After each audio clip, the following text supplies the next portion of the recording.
Is Jeff hooked up? He's, if I see him, I can start.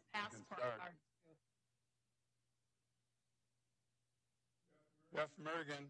First, Yeah. Jeff Mergen. There you go. There. You're muted when you're first talking, Jeff. So the audio is already live on the internet, by the way. All right. Ah, there you are. Hi, Nellie. How you doing? Hi, Lee. We can get this party started. This meeting will come to order. We're going to be doing relative to the pledge is we're going to find a recording someplace and just work that into this.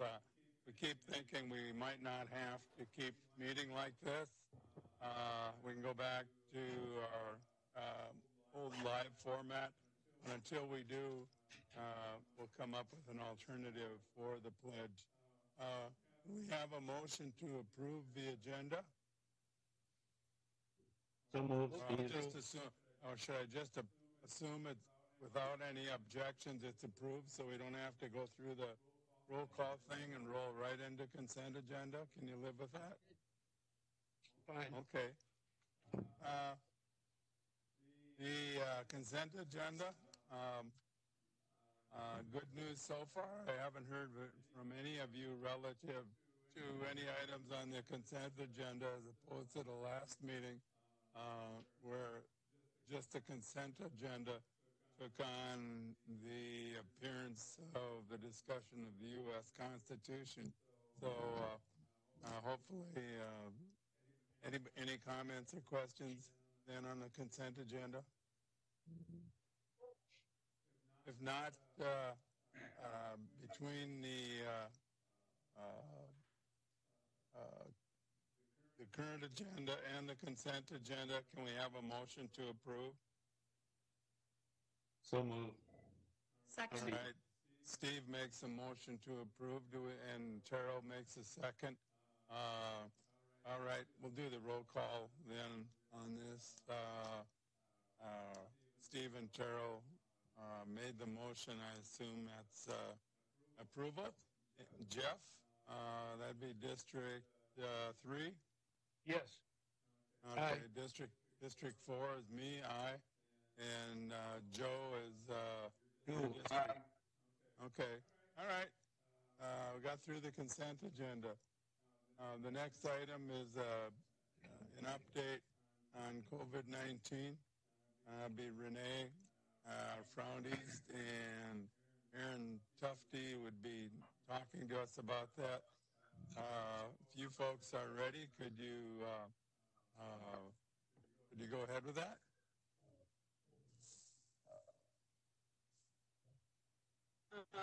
All right. This is Renee. If I could get a share, I'd like to share. There we go. Good. You should be getting pretty good at this, Renee. Yep, You get a I'm daily getting very workout. good. So, yep, here we go. So can you see my PowerPoint? Yep, Okay. I can. All right. Well, good morning.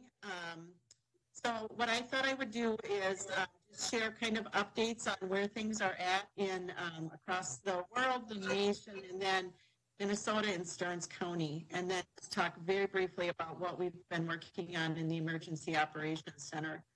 So worldwide, we've seen over, just to remind you too, these are data yet from yesterday, so these will change today.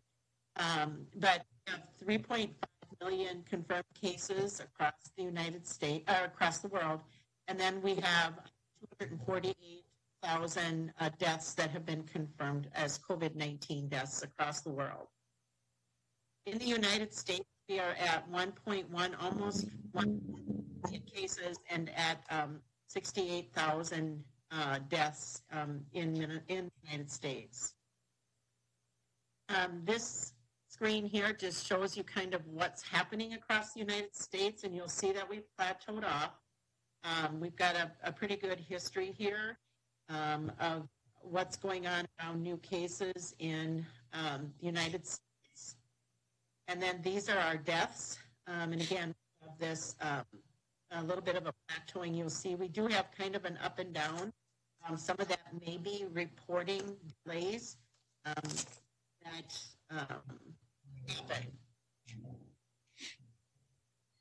This is the data related to Minnesota. So yesterday, Minnesota had over 7,200 cases, and the new cases, again, you can see in that green bar below, have leveled off in Minnesota. So we have a pretty consistent report. And then, unfortunately, we're at 428 deaths to COVID-19. We're at 81 counties of the 87 counties, so we really only have 6 counties that are not currently reporting. About 18% of our cases are requiring hospitalization, and as of yesterday, we had 396 of them in the intensive care unit. In the hospital, 166 of those in an intensive care unit. And that gets us at almost 42% of our cases that are hospitalized requiring intensive care unit care. These are the data from the Tri-County area. So the yellow is Sherburne, Benton County is at 35, and then Stearns County yesterday was at 724. I have 728 on here. I believe the MDH list was 728, but I'll have to go back and check. It's either going to be it is 728. Sorry. I thought I said 724, but maybe if I put my glasses on, I'll be able to see better, huh?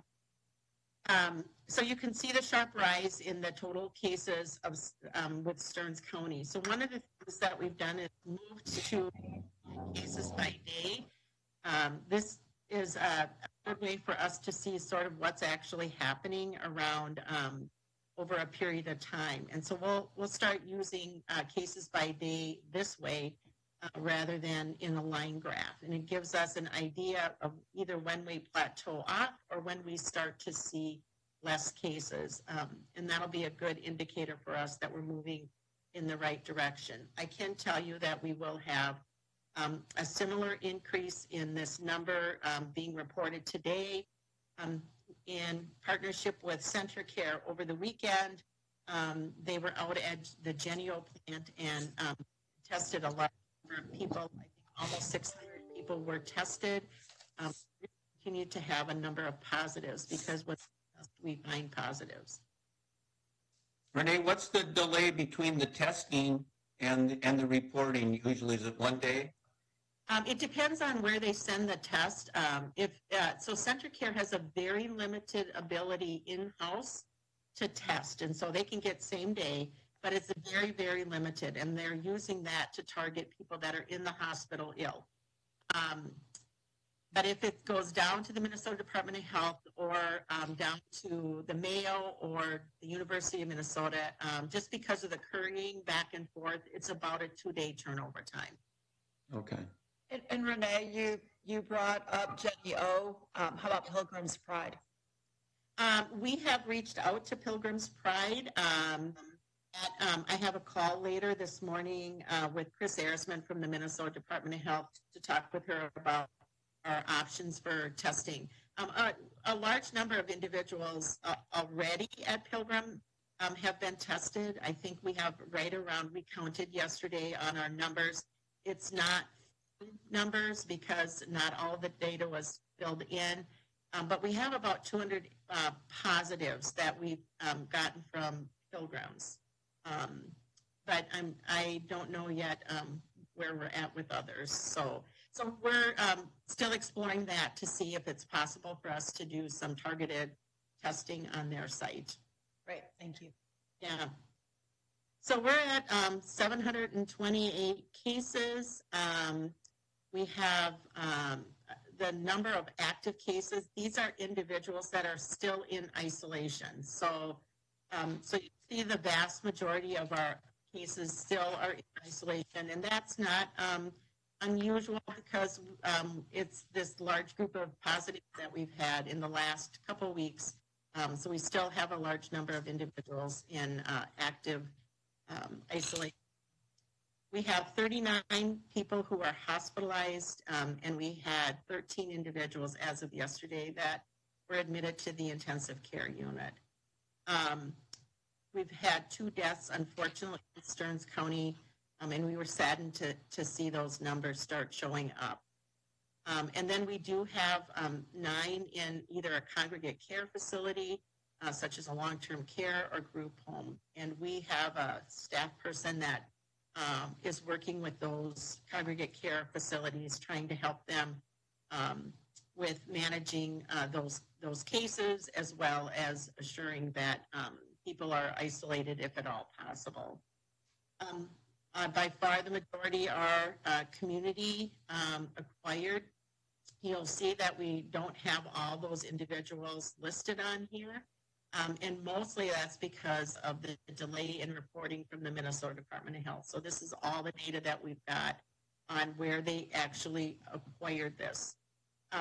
We're about 50-50, a little bit heavier in the male side. And then again, the majority of our cases are in that 18 to 57-year-old age group. Renee, could you comment on the 2 deaths? Were they in long-term care facilities? What were their ages? Did they have underlying conditions? All of those types of... Yes. Yes, they were in long-term care facilities. They were in their 70s. I don't know. I could not tell you if they had an underlying health condition, but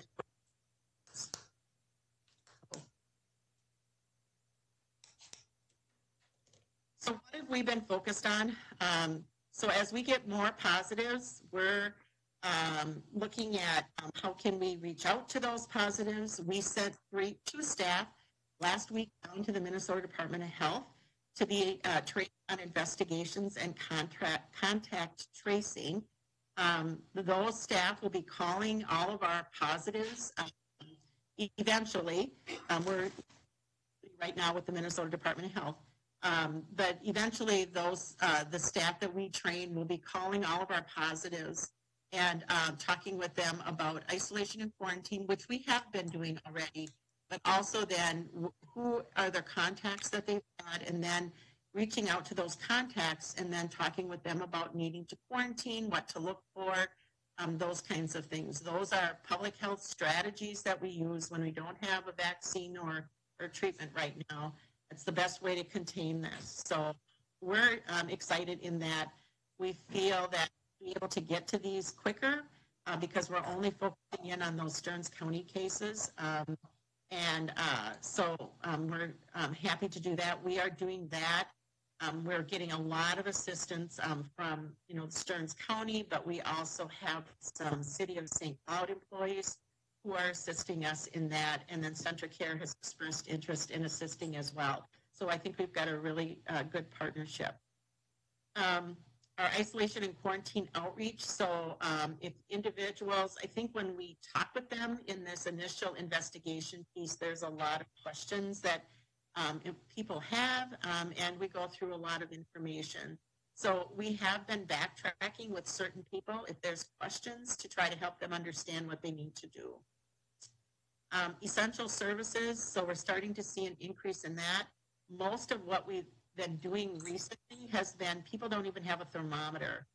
So we've been making sure that they get a thermometer so that they can check their own temperature, those kinds of things.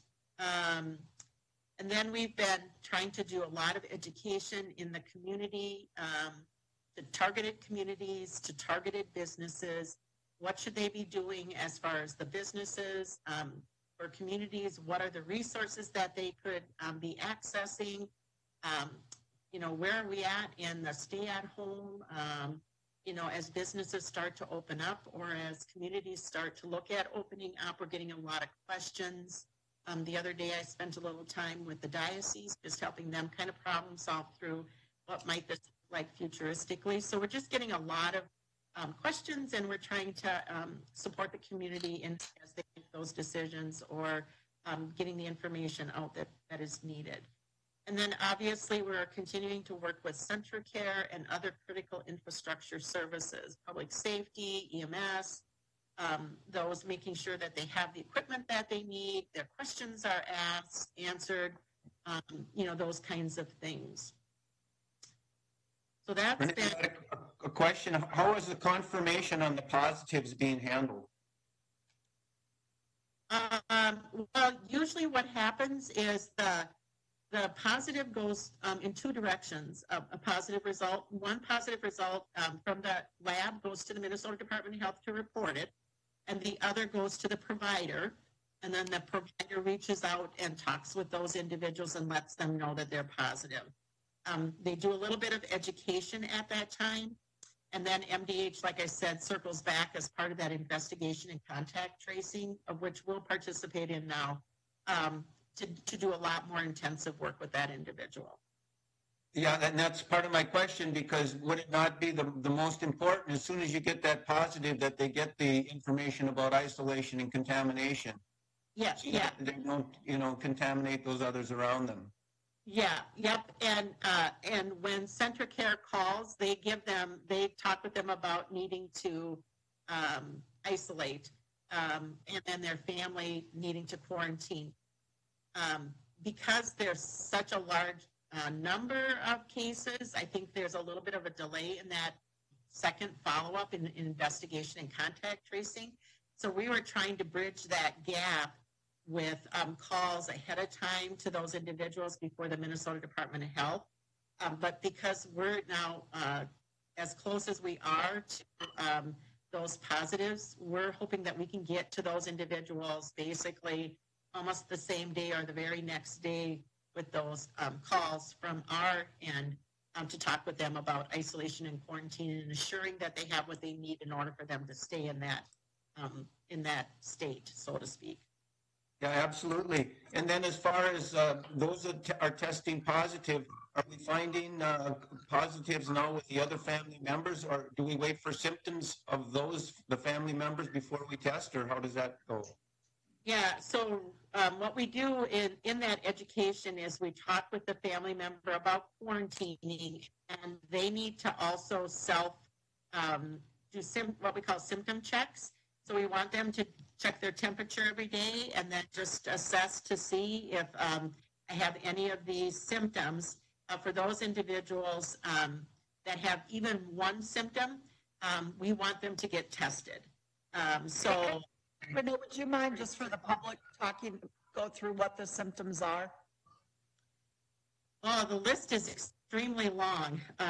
What were like 9 though that were the main ones? So it's a sore throat, a fever over 100.4 is really what we're looking for. A sore throat, a cough. We've seen headache. We've seen diarrhea, nausea, loss of sense of smell and taste, and a shortness of breath. Is another one. Those are the common things that I think we're actually seeing. So anyway, we ask them to monitor for those symptoms, and if they have those symptoms, we want them to get tested. And then obviously if they test positive, then we would be, again, reaching out and doing the contact investigation with them as well. So. Renee, I'd like you to comment, as a health professional, on some of the other things that are happening that are related to the shutdown. For instance, any upticks in suicides, domestic violence, alcohol and drug abuse, relapses, and then deaths that are due to what are called elective surgeries being denied, and therefore that ailment has advanced. Mm-hmm.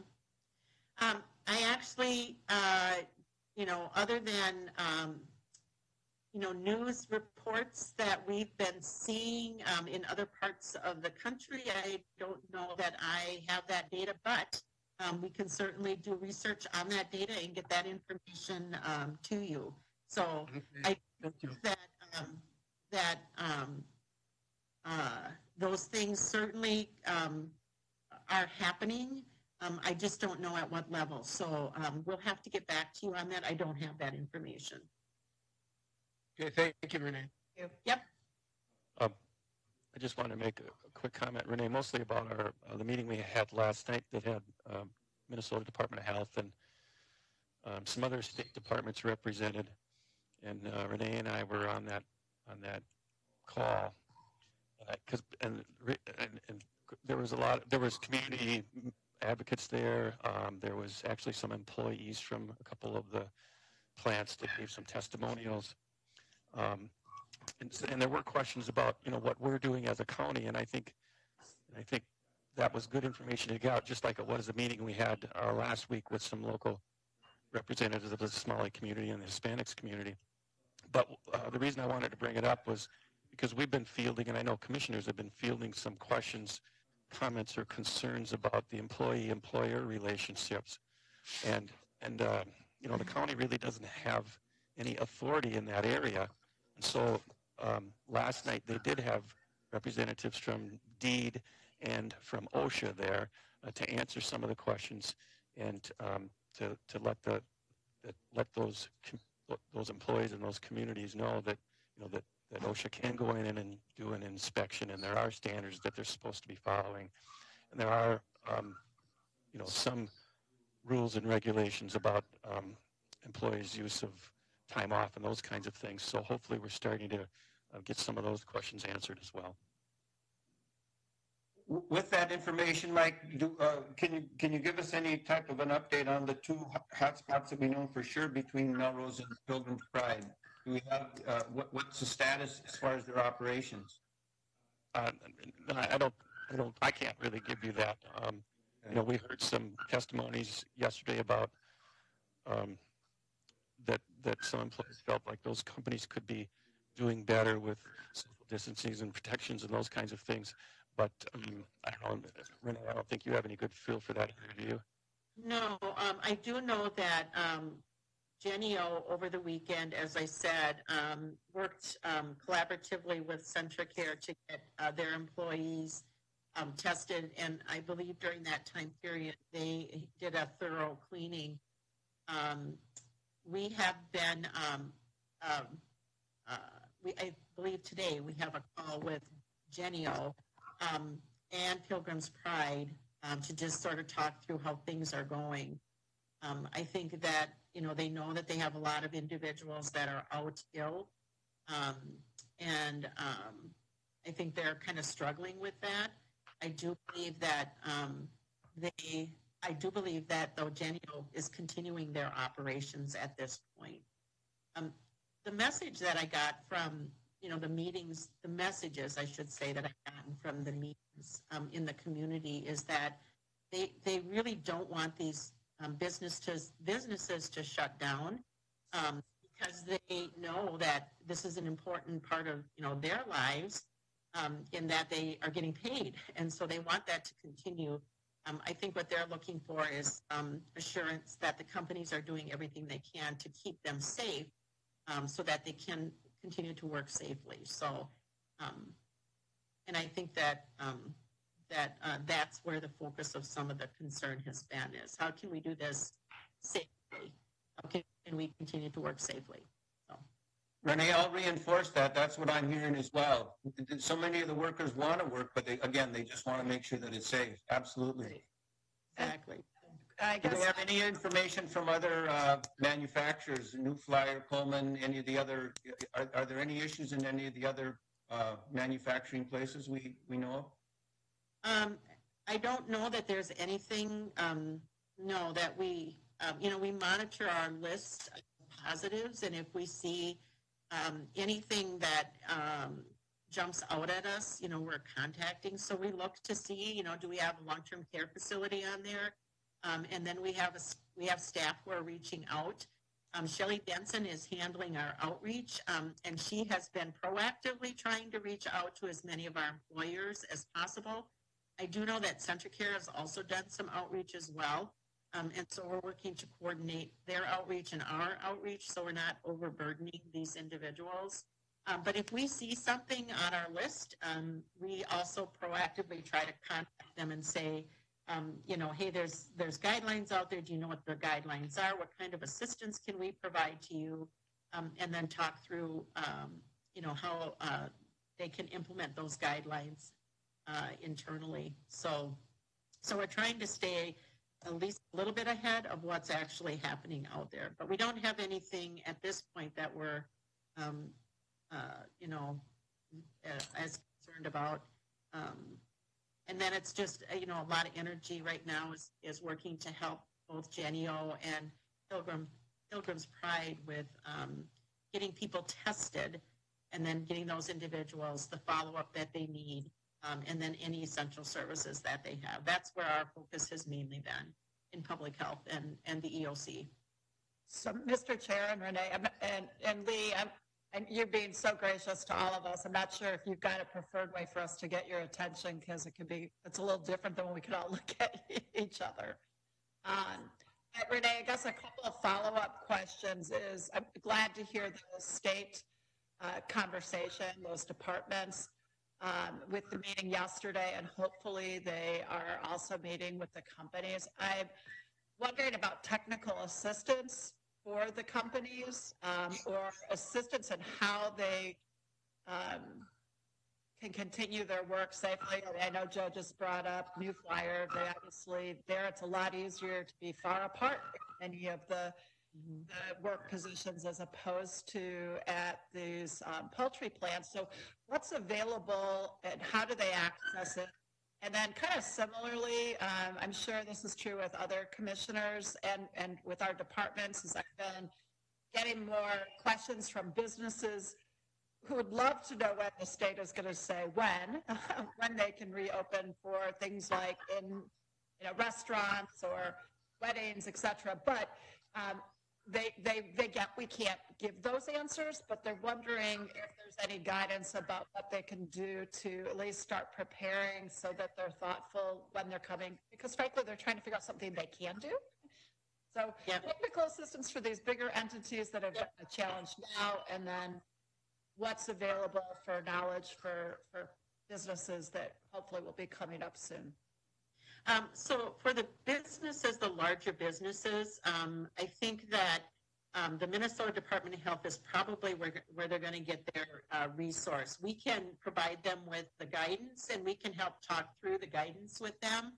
I do know that a couple weeks ago, the Minnesota Department of Health actually did make a site visit to Pilgrim and gave them recommendations. We were invited along just as a local public health entity, and so we also had some observations to share with them. That is not necessarily our expertise, but we certainly, there were things that we saw that we thought would be helpful for them as well. So the Minnesota Department of Health, I think, is the group. Their ag section of the Minnesota Department of Health and their Minnesota Department of Ag connection is kind of where I think that's coming from for those facilities, which certainly makes sense. They're agriculturally focused. So I think there's some good resources there for those businesses. The other businesses, we've been using, as I said, Shelley and the guidance and kind of talking through with individuals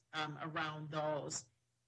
If people have questions, we are happy to sort of problem solve through. I know, as I said earlier, that I spent a little time on the phone with the diocese and just, said, I don't know the answer to when things are going to open up, but some things that you might want to think about.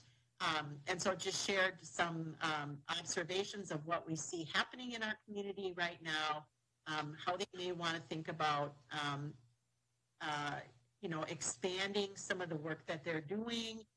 So we've been happy to share thoughts. So if people are questioning or interested, they certainly could contact our hotline. If our hotline staff don't know the answer, they do know how to get in touch with us, and then we try to help problem solve those things through with people. So unfortunately, we don't have the crystal ball yet, but we certainly are happy to try and help people work through some of their questions. So thank you.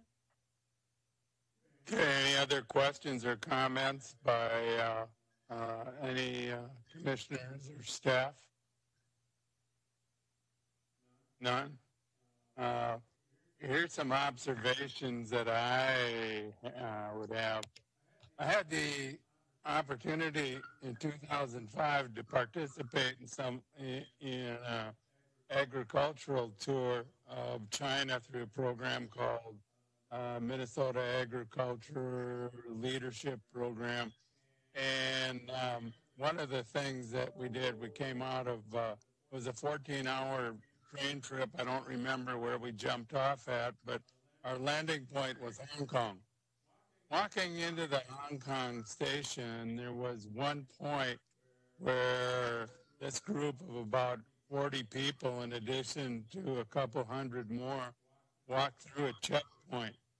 Simultaneously and continually, there was equipment there that we didn't even have to slow down walking, but it checked the temperature of each individual person, and the technology was set up so that if the temperature of an individual was higher than quote-unquote normal, a red box formed around their head. They got pulled over by authorities and examined further.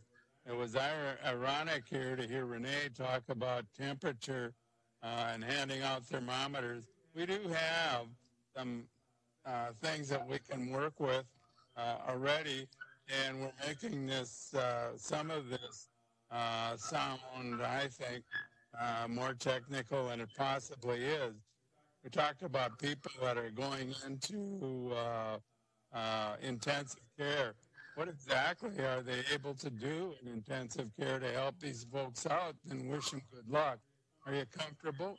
Do you want a shot? I mean, it wouldn't hurt to at least be aware of what the possibilities are for an individual.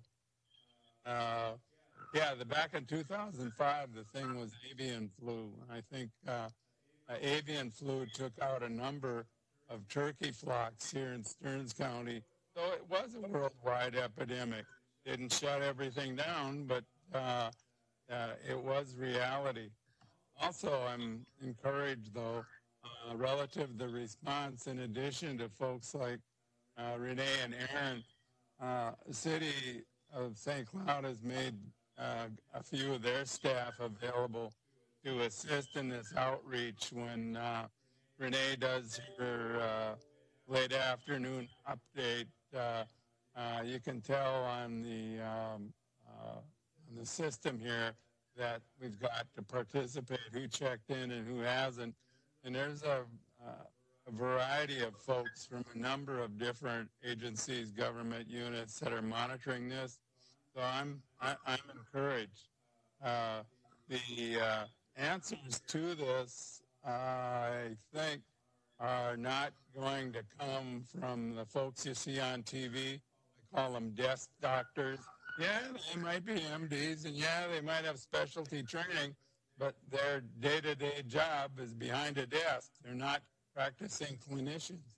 And the practicing clinicians are trying some things that seem to be working, and through all of this, they're not necessarily getting the appropriate respect, in my opinion. This was funny if it wasn't so serious. I was watching one of the desk doctors preparing for his TV appearance, and before his TV appearance, he was putting on a white coat and hanging a stethoscope around his neck.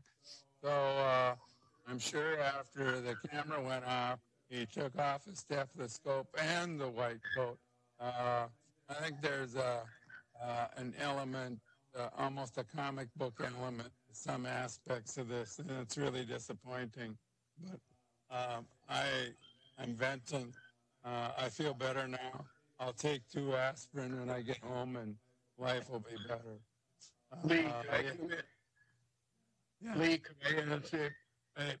I've been doing some of the same things I think you've been, listening to Dr. David Katz of Yale Griffin Prevention Research Center.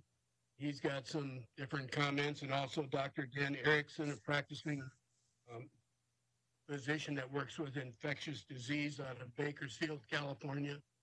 They have some really different views on what should be done than the people that are behind the desk, as you said. So I'm thinking those may be some of the same people you've been listening to. Well, there's a growing chorus of folks that are encouraging a more practical approach to this. You're hearing some criticism on the wild projections on this that are taking place out there, but that should have been the first tip-off. That we've got some folks that are given credit for having expertise in an area that probably isn't merited, but that's how things are. So, anything else on COVID-19? Lee, could we have Renee just talk about why somebody would be in ICU and what they're doing, just because that was one of your pondering questions? Yeah. Because they're really pretty sick if they're in ICU, and maybe it's just helpful for maybe us as well as the public to know why they're All doing right. happening. Yeah. So one of the things, I'm certainly obviously not an ICU specialist, but one of the things I've seen with this particular disease is that this shortness of breath, and people are ending up in pneumonia. Their blood saturation, oxygen drops significantly, and so they a lot of times will either need just close monitoring of that, and that can happen in the intensive care unit. The monitoring of their oxygen, their heart rate, those kinds of things. And then a lot of individuals in the intensive care unit end up on a ventilator to help them breathe because their oxygen saturation levels have dropped so significantly that they need assistance in breathing and getting more oxygen throughout the body. So they're ending up in the intensive care unit. So. It does seem like hopeful news that, at least to date, our area folks, the percentage of people who are needing to be in ICU, percentage-wise, is relatively small. I recognize for some folks they might still be in their first week, and so we're not out of the scary place yet. But at least it seems like right now it's a smaller percentage, and that is hopeful. Yeah. Yeah, I do think the other thing that we need to keep in mind as well is that our local hospitals across the state have worked to be able to surge. So they have a certain capacity for intensive care unit that is typically out there. And we have to remember that the intensive care unit isn't just filled with people that have COVID-19. We still have people that have heart attacks and strokes and stuff that need to be in the intensive care unit. So, but hospitals have like 2 levels of surge that they've prepared for, so that in case they would need to expand the intensive care unit abilities, that they have the ability to do that. So in talking with Centracare, I think they are getting to the point where they're going to have to look at moving to that next level. So they're not there yet, but they are having those discussions because they think that if this continues, they're going to, and it probably will, that they're going to need to move to that next level of surge. Makes sense. And I wasn't trying to make it sound like they didn't have a potential capacity challenge. No, yeah. We do seem to have a younger population because of the plants. And maybe that's helpful, maybe it isn't, but thankfully, if it was a higher percentage that were needing to be in ICU, Centracare would really be struggling right now, I would think. Yeah, they would. Yeah. All of us staying home is probably helpful. Yep, it is very helpful. Even if we're stir crazy. One more question, Renee, on our elderly care facilities. We do not see the numbers that we do maybe in other parts of the states and other parts of the country.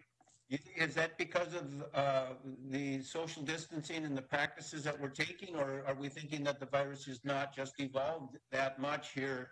What's your opinion on that, and comment about the elderly care facilities? Yeah, I think one of the things that, I think I've shared this in the past. I've really been impressed by our long-term care facilities and our congregate care facilities. They really did almost immediately do a shutdown on people in and out. And I know that, if you have to go in, they do a symptom check and a temperature check.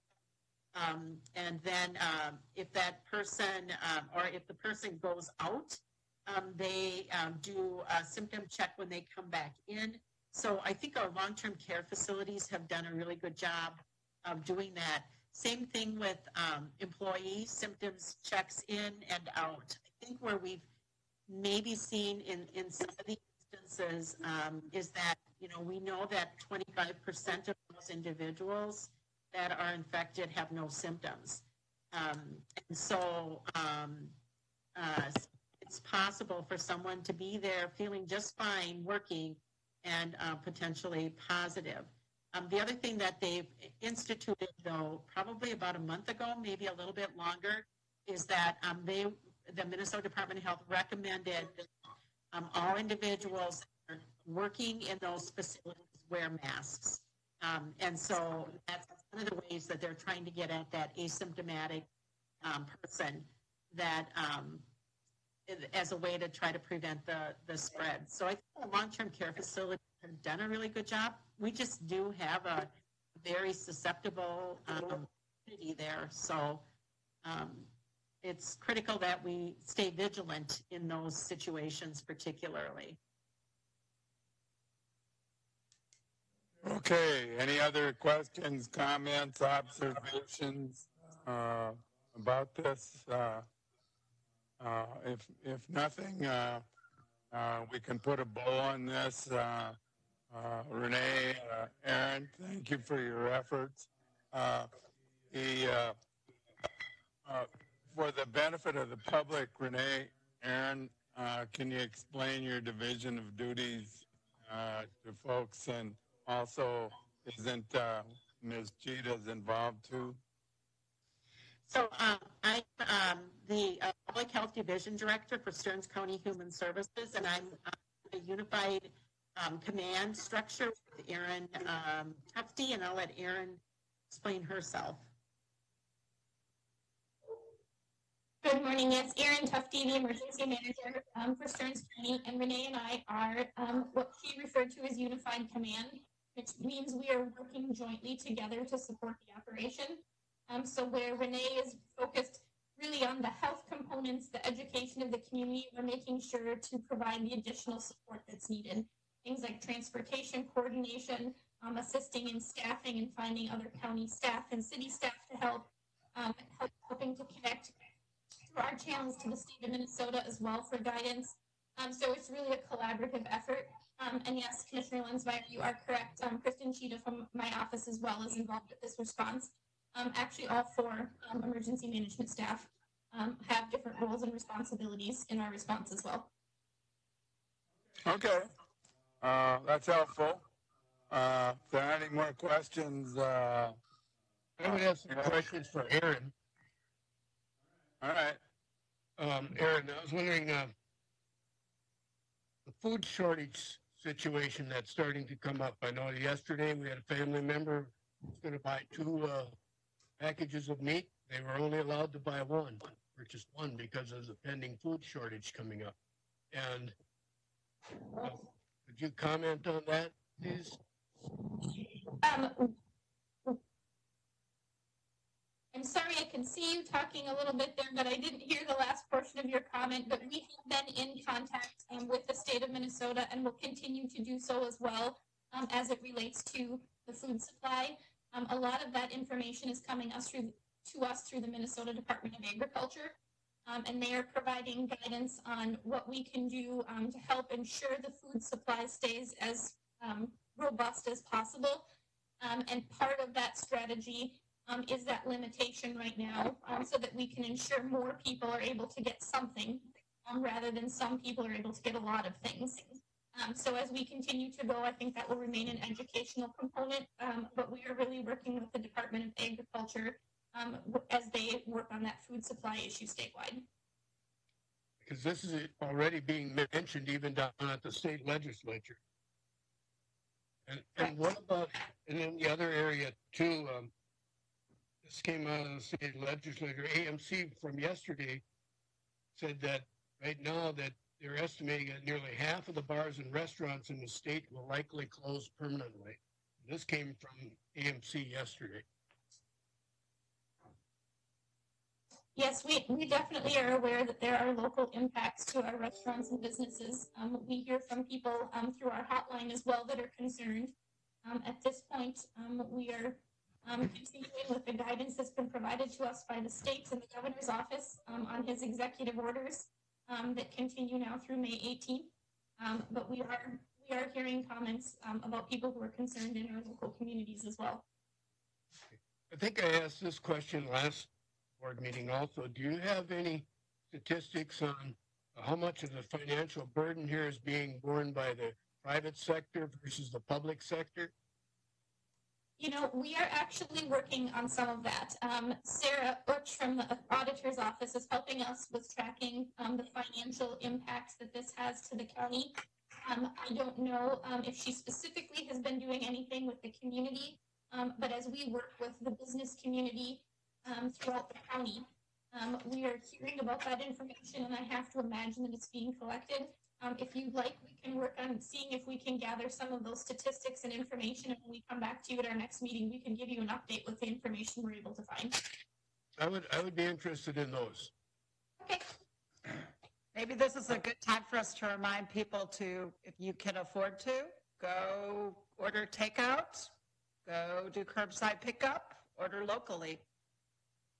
Yeah, Jeff, and I guess I'd like to comment too, you know, that some of those shortages is a lot of fear and panic, greed and hoarding, opposed to people being good neighbors. You know, if I've got 5 pounds of hamburger in the freezer, I shouldn't be taking 10 pounds off the counter because I probably don't eat that much hamburger in a month anyway. But people are being motivated because they hear about the potential of the shortage, and then they fear and they panic. So I think a lot of this is, if we're good neighbors and work cooperatively, a lot of this will get through. Well, this was a situation where two people, one being a relative, came in the store together, and they were going to buy 2 packages of, I don't remember what it was, a hamburger or something. And they said, no, you can only buy 1 package.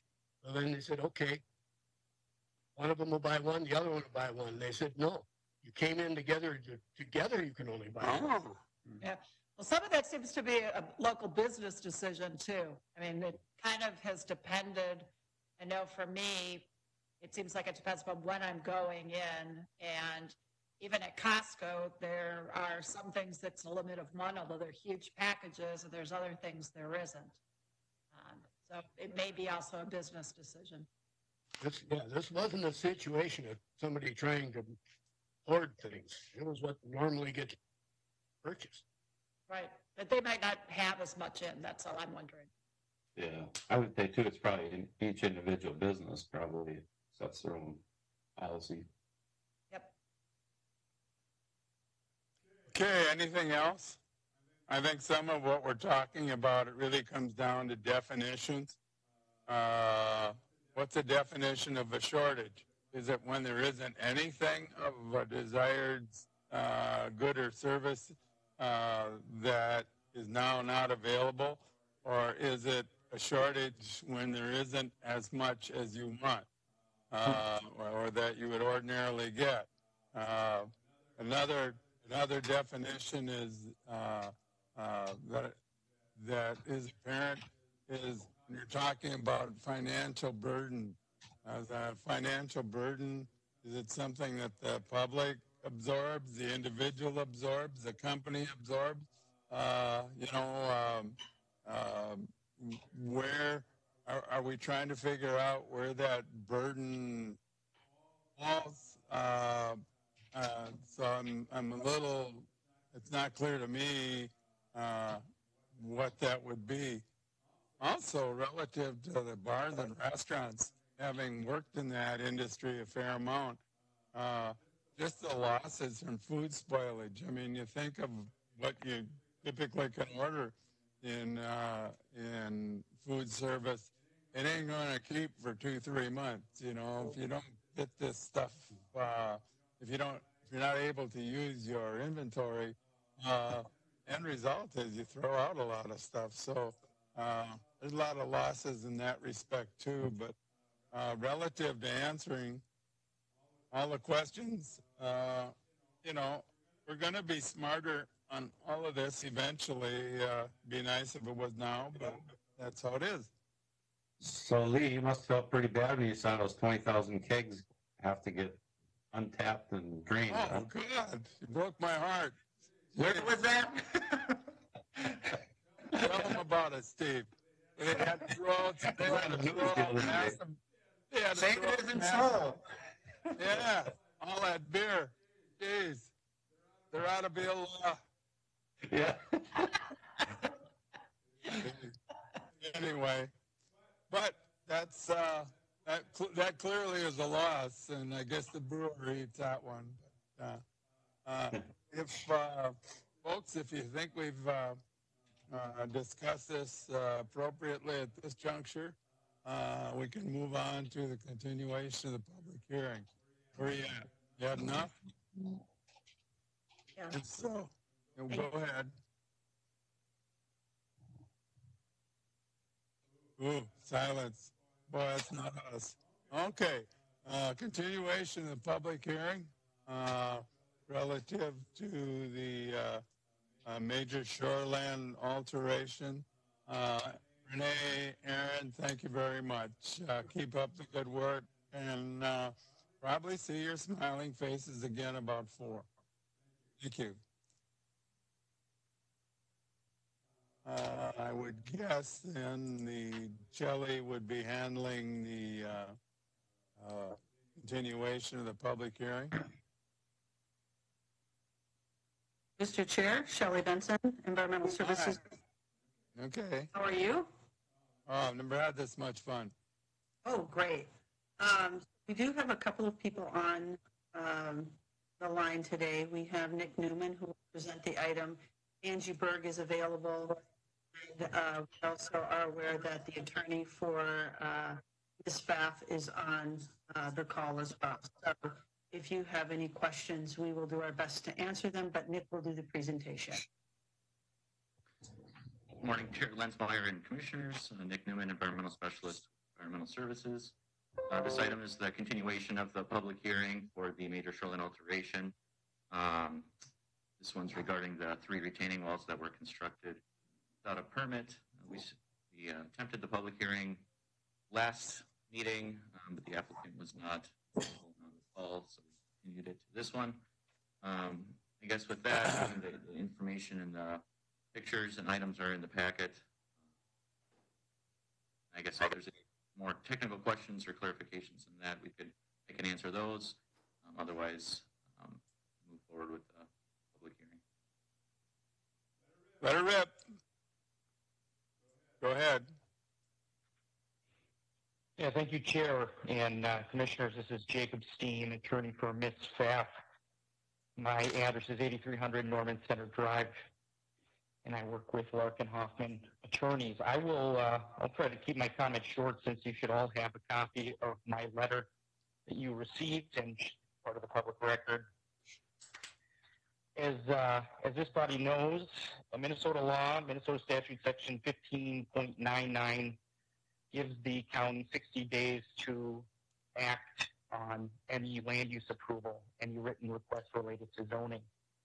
This application was submitted on October 21st of last year, and following some delays at the county's request, Ms. Pfaff voluntarily extended that deadline out to more than 6 months, the 60-day deadline, out to May 1st. So by operation of law, on May 1st of 2020, when that deadline expired, the failure to approve or deny the application resulted in automatic approval as it was submitted. So, of course, as we describe in our letter, we disagree that this application should have ever been submitted in the first place because it is legally non-conforming. However, that's neither here nor there, because this is approved by operation of law. So we're here today.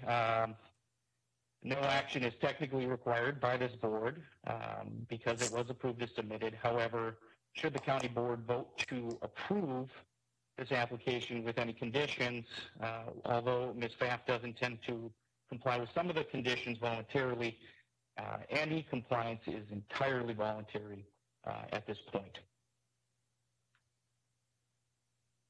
Okay. Questions, clarifications from either staff or county board members? Actually, I'd like Angie to address the 60 days rule. Okay. Angie? Good morning, commissioners. Can you hear me? Hi, Angie. Yeah, we got you. Good. Hi, Angie Berg with Environmental Services. Related to the 60-day rule and application under law, the county is maintaining our position that the series of letters that we have sent to Ms. Pfaff over the last 4 months do in fact allow us to act until May 15th, which is next week. So we've communicated with the attorney's office on this. They agree with that approach. And so our recommendation to the board today is to continue with your public hearing and make your decision, either agree with the Planning Commission's recommendation to partially approve or partially deny the request. And if not, then your own findings of fact and decision on that. Okay. Go ahead, Joe. Angie, I just want to comment. Did we not extend the deadline, or did we not go beyond the deadline in looking at Ms. Pfaff's better interest? Because we could have made a decision at the previous meeting, and we were actually hoping to take into consideration her input. And so the fact that she was not able to testify, we allowed her to get more time in which to present information. Mr. Chair, Commissioner Persky, yes, the county board did choose to hold your own hearing to get information from the applicant and hear this issue on your own. And with the emergency for the pandemic, the meeting was not held originally, so here today. But again, we're well within the timelines. A decision does need to be made today. And subsequently, under the law, we are allowed to bring findings of fact to you at your next meeting, even though that is outside 60 days. So I'm wondering if, since Ms. Pfaff is not with us today, if the attorney is prepared to talk about, from her standpoint, what the Planning Commission has recommended, and including going forward to making these changes without securing a permit, or if we work off a motion to move forward. Since it is a public hearing and we continue to hear from her, it'd be nice to hear on the merits of the case. Commissioners, I certainly can address what Ms. Pfaff is willing to comply with. Again, our position is that this is automatically approved by operation of law, but she is willing to reduce the impervious lot coverage consistent with the compliance agreement with the county. We're willing to establish native vegetation on the slope adjacent to the steps and the walls in excess of that which previously existed, and discontinue mowing between walls 1 and 2 to increase the native vegetation and minimize the visual impact. Now, these are largely consistent with several of the findings. She is not intending to remove the wall, nor is she intending to remove the patio. The patio is engineered to be a pervious surface, and preparing the engineering accordingly. But the wall, again, is not only legally non-conforming, but approved by operation of law on May 1.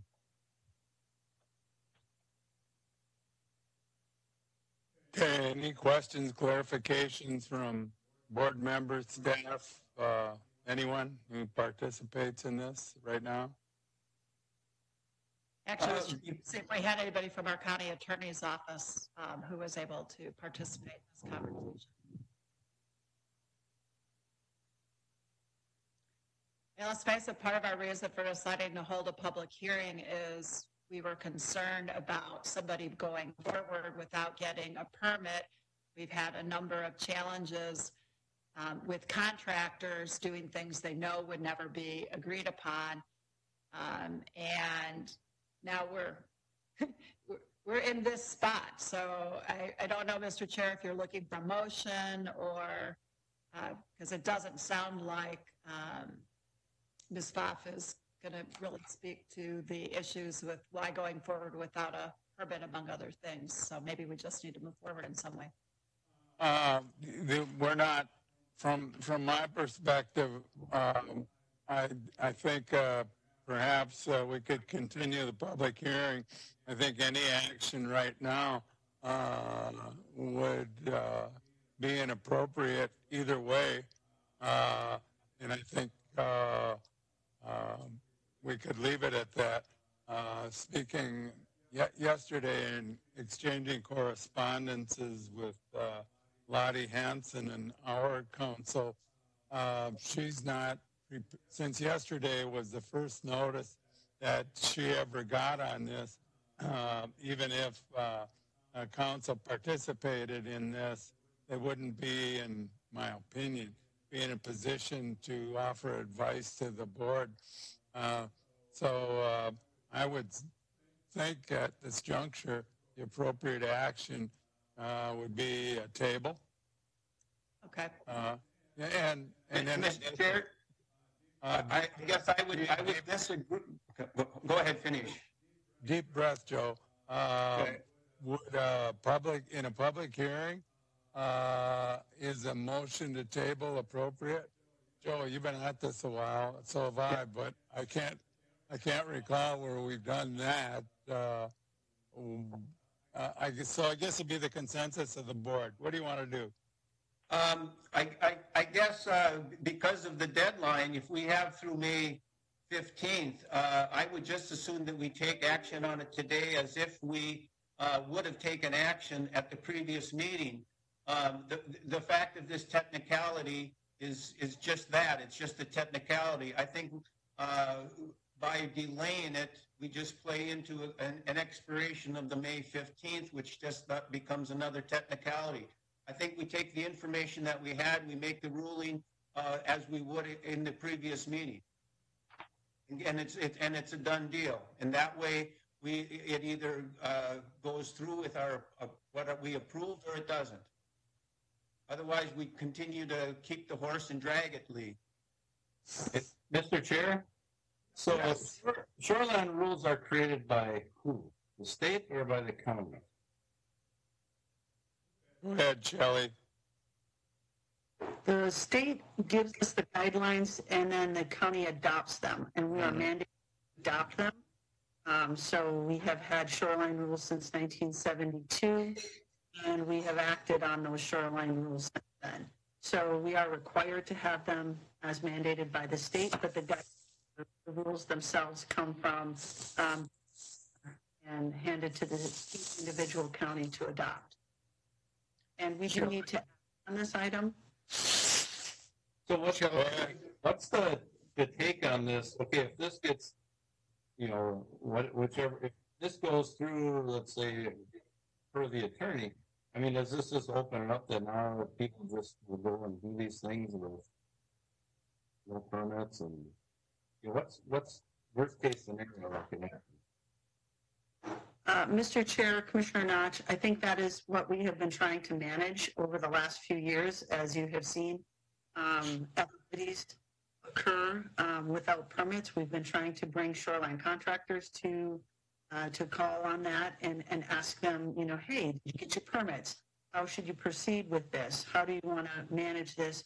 One of the reasons we added the educational component by sending out information to landowners is to see that they have information to be aware of the rules and the requirements, that there are setbacks, that shoreline alterations do require a process. They could be a minor process, it could be a major process. But for either of those, they do require a permit. We have taken extensive look at what what can we do to make this a better process? We knew that education was a component of that. So every year we do send out new information to new landowners in the shoreland areas to make sure that they are aware of the rules. And by allowing things to happen without permits, that just perpetuates that process. So we do try to make sure people are aware of the rules, taken on an educational campaign.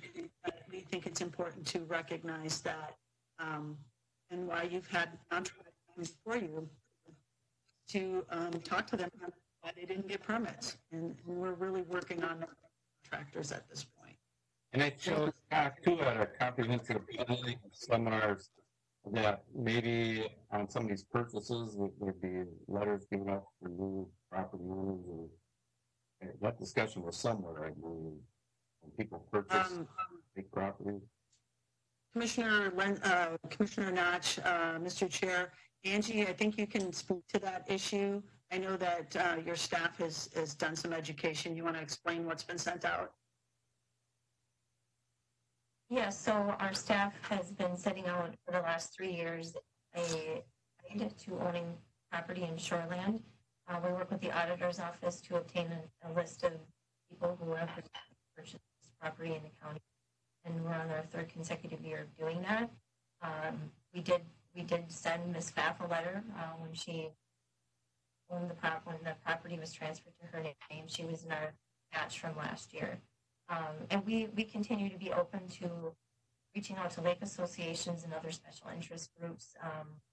Nick works closely with our contractors through our licensing program to inform and to educate. Angie, I have a question. Are Stearns County shoreland rules above and beyond what the state's shoreland rules require? Mr. Chair, Commissioner Morgan, that question, it's like comparing apples and oranges, which I could certainly give you a comparison. We've done that in the past. As it relates to topographic alterations, such as retaining walls and fill in that area, the state shoreline rules do require a conditional use permit. So in Stearns County, since 1972, conditional use permit has been required for shoreline alterations of a larger scale. Now, the larger scale has shifted over the last 40 years, but there's always been a conditional use threshold required. So this one is totally based on the state shoreland rules as they currently exist. The county adopts the shoreland rules, Commissioner Morgan, as we're required to adopt the minimum standards requiring a conditional use permit in situations like this. The county ordinance is more specific and allows a lot more projects to be under a minor permit than needing a major permit, which is handled through a conditional use. So yes, we are required by this underlying rule for the state shoreline ordinance to adopt a standard that regulates this permit. Does that help? I'm not sure. How would this have been applied by the state? Only the state shoreland rules. Commissioner, I guess I'm struggling why that's an issue. We have our own rules. We either enforce them or we don't enforce them. I'm having difficulty what the question is. We have a set of ordinances and rules in which we abide by, and I guess that's what we should be judging the property on. I'm just trying to get to a point that in a lot of cases, Stearns County is overly controlling of personal property rights. And that's why I want to know exactly where the state would come down on this one. I want to see if we're, again, way above and beyond what the state would require here. And those questions should be relevant as far as the time in which we're making those ordinance and those restrictions. We're dealing with the restrictions we've adopted. Either way, there's no permit. Right. They do just after the fact permit. And others wanting to do something similar had been denied that. I actually was wondering at some point, Mr. Chair, if maybe we could, from an educational standpoint, have staff or somebody from Soil and Water Conservation talk to us about why these shoreline guidelines and why the permits are required. I mean, certainly sometimes what people want to do look nice, but there's been some reasons as relate to our waters. Just be nice to hear, perhaps. Well, this isn't so much a matter of personal perspective on my part. I'm just going to offer this as a strategy. Maybe the thing to do is to close the public hearing, deny the request, and generate some case law going forward that would be helpful to us down the line. We've got some things that need clarification on this, including subsequent actions. We heard from counsel of the applicant that there seems to be other issues relative to the details of the application that the applicant is going to contest anyway. So why don't we get the anticipated legal process starting with a denial? And I think I see this as an opportunity for clarification. Isn't that I want, enjoy the regulatory function of a denial? It's rather the opportunity that would offer us some guidance in the future. I don't know. Does that make any sense to you folks? Well, if you look at, Mr. Chair, the planning commission's recommendation was approved 5-1 with those stipulations. And I know we've gone against the planning commission before, but I guess it'll be up to us to make a decision one way or the other. Mr. Chair, I guess I would go back to the original meeting that was brought to us. The Planning Commission's recommendation was to remove the lower wall and to restore the beach and the hillside between the second wall and the beach. Again, that property, she had total disregard for the rule. There was vegetation down there. It got ripped out. Sand blanket was placed down there. Also, the walls, if we go through the pictures, I could show you. Our staff was out there, Greg Berg, he looked at both sides of the property. The adjacent neighbors do not have retaining walls. There was no failure of the slope. And so those walls were, in his opinion, were not even necessary. He recommended that 2 walls be removed and she be allowed to maintain the patio. So I think our question was, when we brought it back to the commission, from the commission, was to either go with their recommendation of removing the 1 lower wall, or go with staff's recommendation of taking out the 2 lower walls and allow the patio to stay, which, even by the patio staying, was an excess of impervious surface. Well, as a procedural matter, as opposed to a position on the application, with the appropriate, one alternative for going forward is to close the public hearing, deny the request, and essentially let the legal process work its course. Is that a reasonable compromise? Because it sounds like even if we approve it, we're going to have a continued disagreement on more of the details on this matter. While council didn't go into detail on what subsequent action would be, there was there was some statement made that the applicant still didn't agree with some of the smaller conditions associated with this. So, believe it or not, we should probably get something done today on this. What's your pleasure? I agree, Mr. Chair. I think you are correct. We should deny the request, but we do have to provide some action as far as what our recommendation is. Otherwise, if we deny the request, then the whole thing would have to come out. If we say, we're going to take out the 2 walls, then that gives them direction as far as what they can do. Well, staff is listening to this discussion. We can ask them we have typically asked them to prepare findings, and they've got all of the technical data at their fingertips. Is there any reason why we should change that process now, as opposed, for us to come up with the reasons and criteria for a denial on the fly here? I know we'll miss some conceivably significant data points here. That's the only reason I'm making that suggestion. Mr. Chair, Yep. it's Shelley. If you move to close the public hearing, we can start with that. Okay. And then we can talk through your options.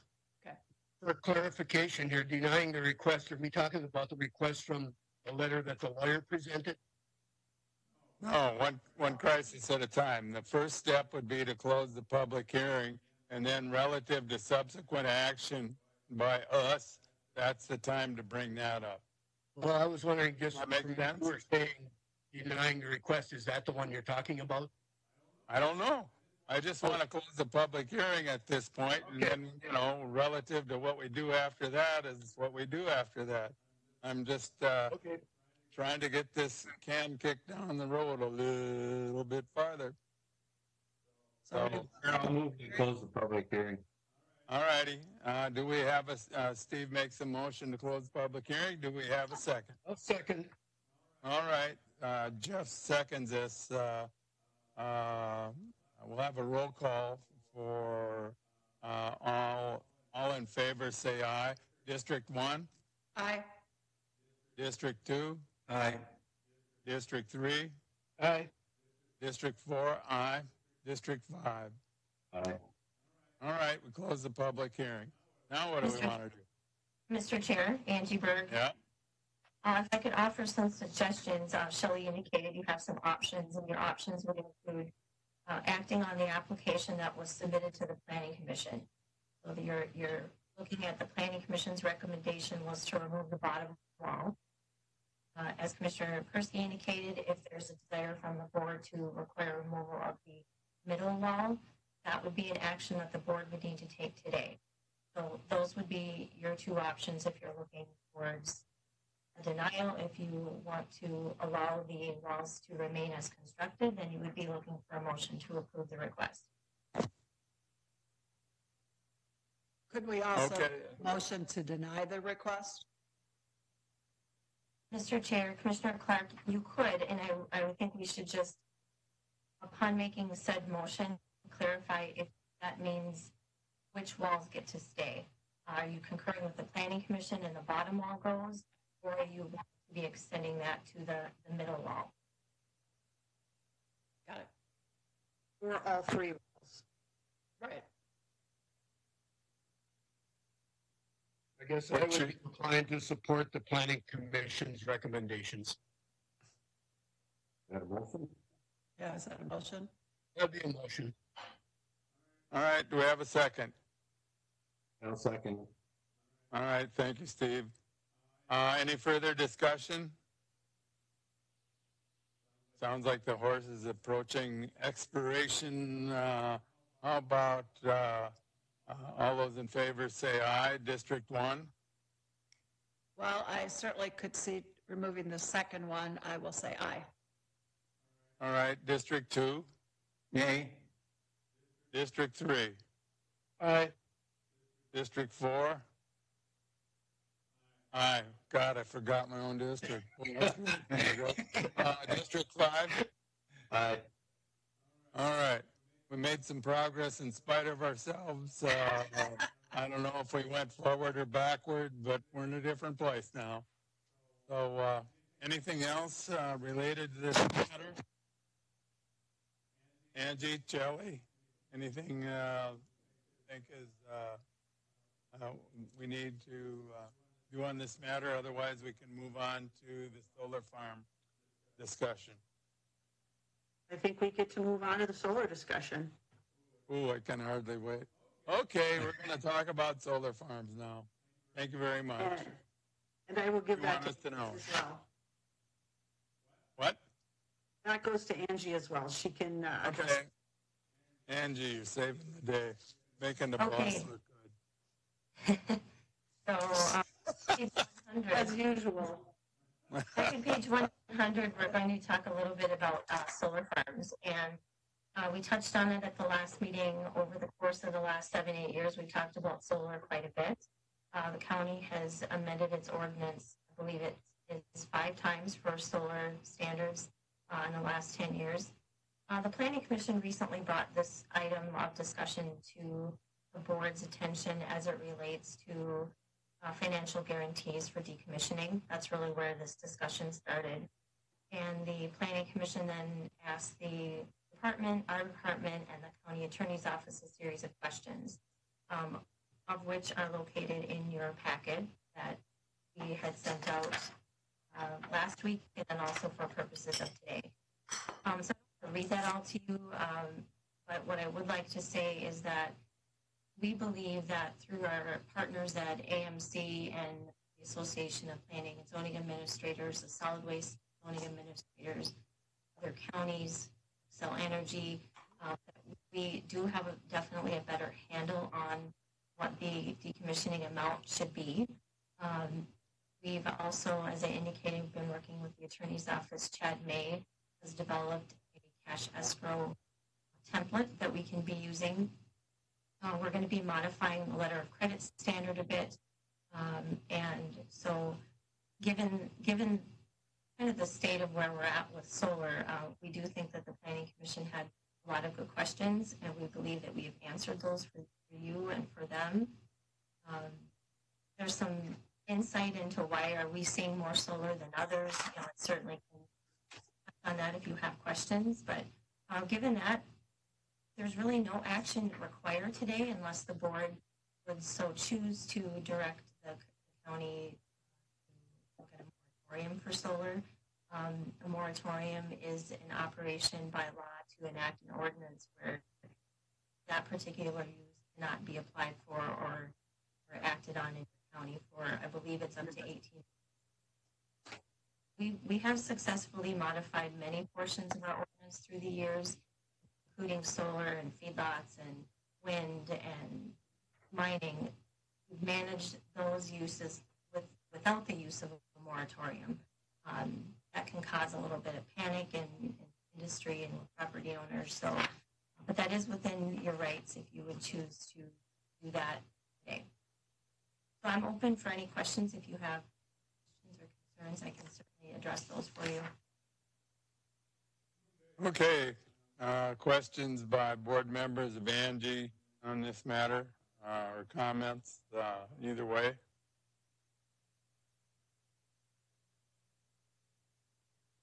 Mr. Chair, maybe just a comment. There was Angie sent the email out with the county application status for all the counties.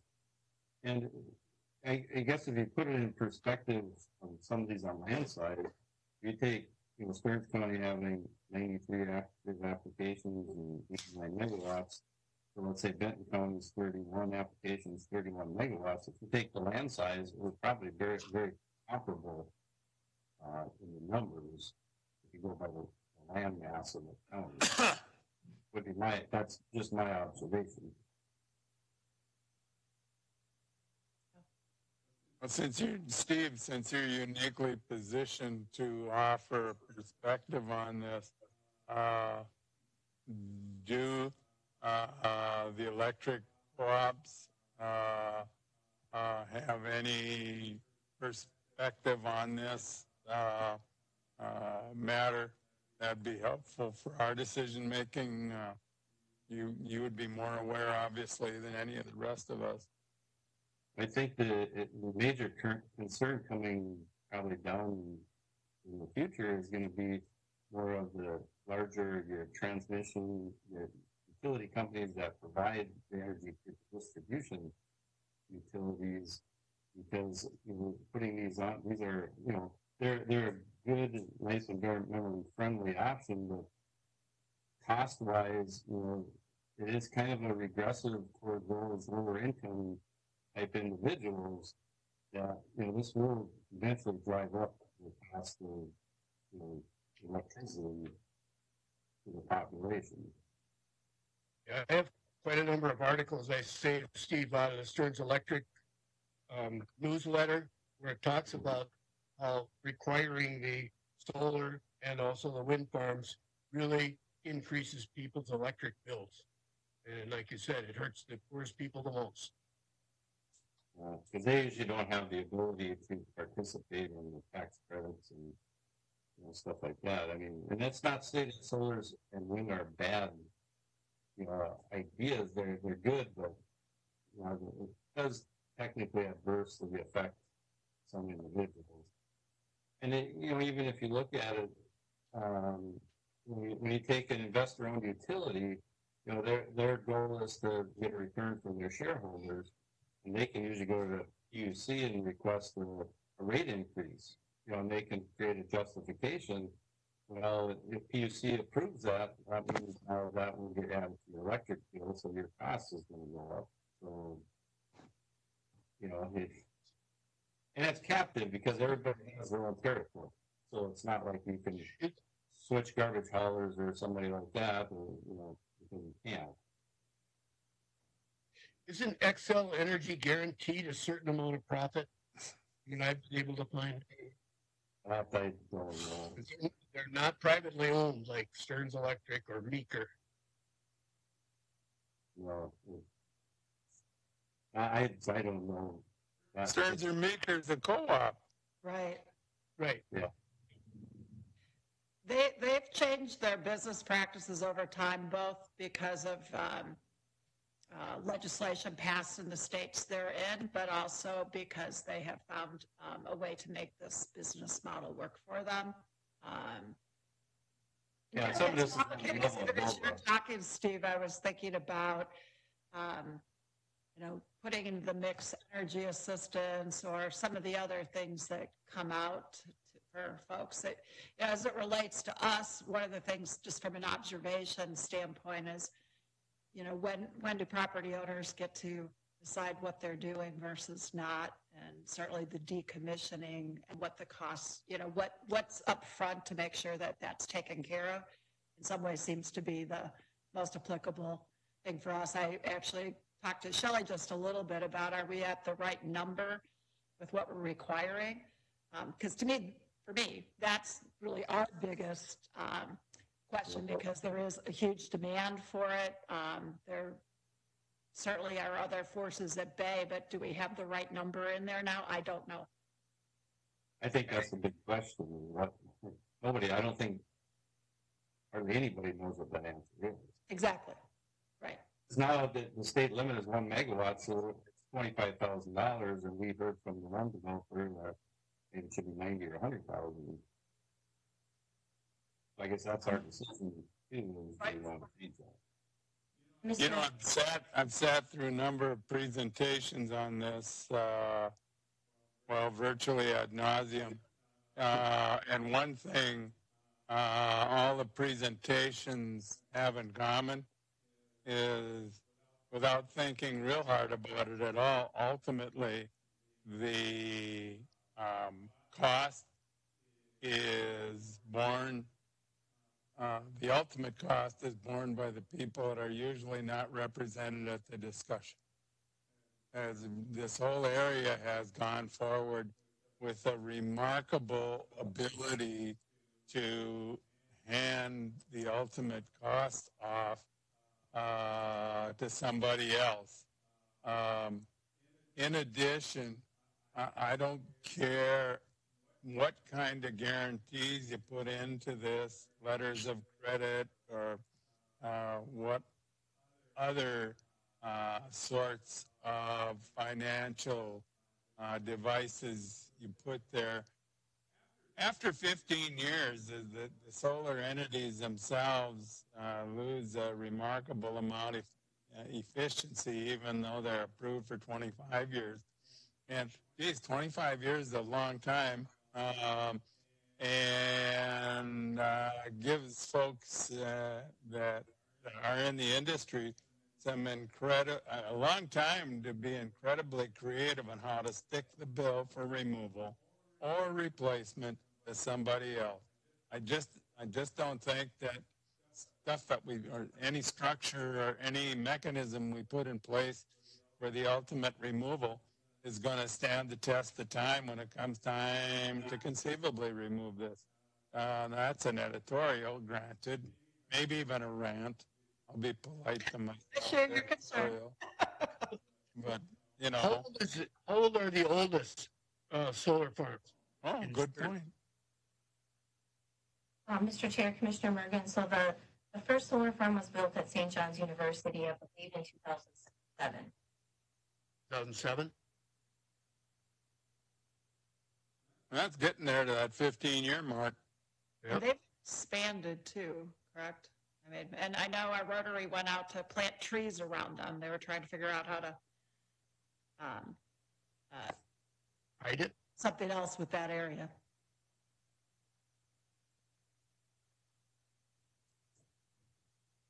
Okay, well, bottom line is, staff, what are the alternatives for appropriate action on this, if any is needed? What's your perspective? Mr. Chair, Commissioners, so if the board is comfortable with what we presented today and what we will continue to work on with our statewide and other county partners, we'll continue down the path of leaving the ordinance as written. And we, meaning the Planning Commission and the board, have been increasing the financial guarantee over the last several months. The 25,000 per megawatt is really a standard across the state. But what we are seeing is when you take out the salvage value in the decommissioning plan, that number does increase. And so the last two solar farms the board has approved actually required upwards of 125,000 per megawatt. So we'll continue to monitor this.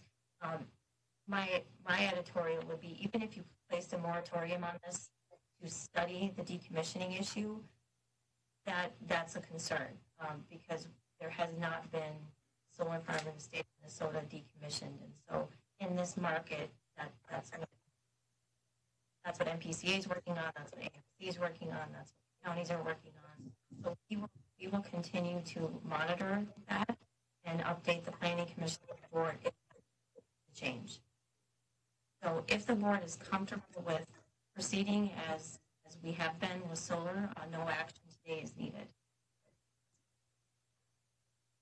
All right, what's the position of my esteemed colleagues? No action is an option. Go ahead, somebody. Angie, I have a question. Are you currently anticipate that the expansion will go at the same rate, or are all of the prime areas starting to be used?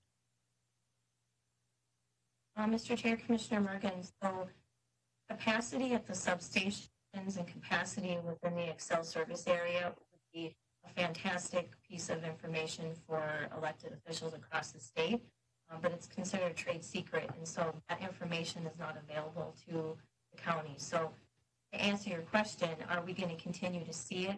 I can only continue to tell you what we see by way of when we receive applications. Typically, we have 1 to 2 solar farms on a month. On average, is probably about 10 a year in Stearns. I don't have an answer for you because we are unable to predict that. Okay, thank you. Mr. Chair, I've remained relatively quiet because the Planning Commission did want to hear from the board as far as their position, their opinions. Now, of course, whether you want it or not, you're going to get mine. The situation we have, I think, is probably more politically and financially driven than anything else. It's not a matter so much about the energy or the environment as much as the economics. And so the subsidies make it very, I think, attractive to landowners to say, hey, I've got this opportunity, crunch the numbers over the next 25 years. These are the dollars I can make on this piece of property. I can sit in my house and drink coffee. I can drive by that field and I don't have to do the work for 25 years and the dollars come in. That's a little more attractive than having to go out there and till it and spread fertilizer and plant seed. And so as long as the incentives are there, I think we're going to continue to see the proliferation of the solar farms. And so the question is, again, as it's been asked, are we concerned about the decommissioning as far as when these things are all done or not, or do we think that Tom will take care of it? As far as the evolution of these solar panels as well, it's predicted that the newer generations will see higher efficiency, as much as 10 times the amount of efficiency of the ones that are sitting there, so that they will be replaced by bigger and better panels in the future. And so they will continue to remain in that position rather than be decommissioned. That's been opinion. And considering the creativity of the participants in the industry, I'm sure they'll come up with logical reasons why this cost of replacement ought to be borne by the public, because it's such a tremendous benefit to the human race. But that's an editorial. Sorry. I feel better now. Okay, well, what's your druthers? I think this is the loser, but that's how it goes. Well, we don't have any action needed, so. We're pretty good at inaction.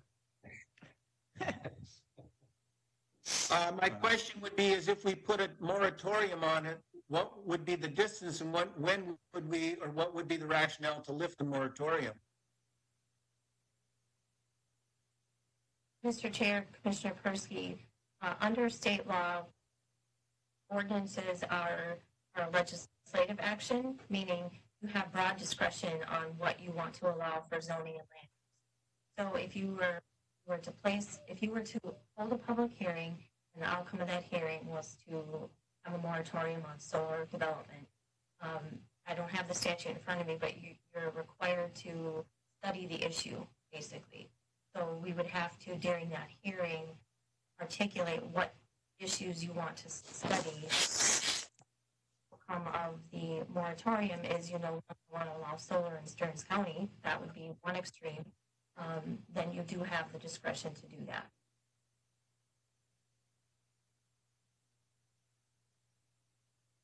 Okay, what are your druthers on this, folks? I'm okay with just keeping it the way it is. I am too. Yeah, I'm okay with just inaction for now. Yeah, I actually was kind of wondering, going back to Jeff's question and what we can't get from Excel, we do have, obviously, from what we've approved, got some ability to overlay where solar farms are at with property owners. I mean, is it worth us taking, from an information standpoint, curious about how many more properties there might be out there that would come forward? Would that be something we could look at? Or, again, just for information, I'm okay with where we're at right now. But thinking about Jeff's question, like, how else can we get to?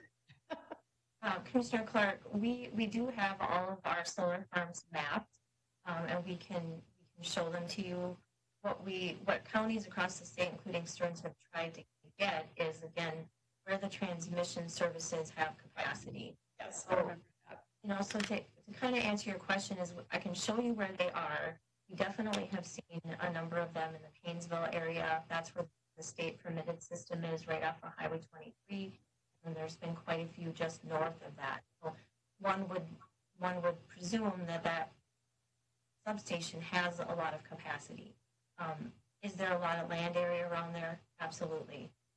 The cost is going to increase as you continue to go farther away from transmission and farther away from the substation. What that radius is, no one will tell us. We've asked a lot of those questions. Okay. Business sense. So I'll send you what we have for the solar maps, and Brian Ross with the Great Plains Institute has helped the county in the past through some solar amendments, and so I'll reach out to him and see if we're missing something, if there's anything else. I would guesstimate, well, I'll run this past Angie. I would guesstimate the primo locations for these are near a highway to facilitate servicing of these devices, and also near a transfer station. So you talked about the transfer station.